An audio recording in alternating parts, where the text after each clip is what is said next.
এই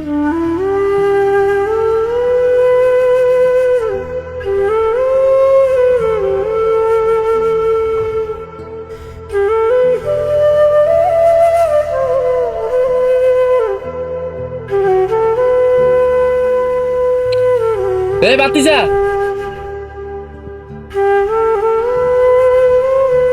আচ্ছা, কোনো সমস্যা? ছবিটা এখানে পড়েছিল, তোমরা দেখো, এটা উঠাওনি কেন? পড়ে থাকলে কি হয়েছে, এটা ছবিই তো। কি বললে তুমি এটা? আরে তোমরা ওকে চিনো? না কাকা, আমরা তো ওনাকে চিনি না। তোমরা জানতে চাও উনি কে? হ্যাঁ কাকা, আমরা জানতে চাই উনি কে। তাহলে শুনো, আরো 10 বছর আগের কথা। উনি এই দেশের সন্তান। উনি চেয়েছিলেন এই দেশটাকে সোনার দেশে পরিণত করতে। উনি এক আল্লাহ ছাড়া কাউকে ভয় করতেন না। উনি ছিলেন বীর বাহাদুর। উনার হুঙ্কারে দেশ কাঁপত। উনার স্লোগানে স্বৈরাচারীদের শরীরে কম্পন শুরু হয়ে যেত।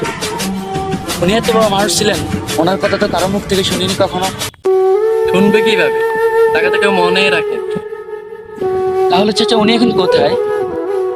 উনাকে তো ওনার কি হয়েছে বলেন?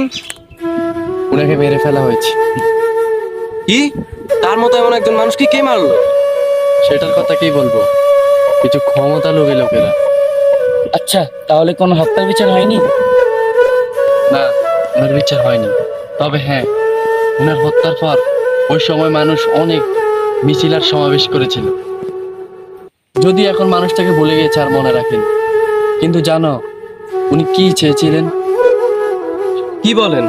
যে মানুষটা দেশের জন্য এত কিছু করলো, দেশের জনগণের জন্য এত কিছু করলো, তার হত্যার বিচারটাই হয়নি?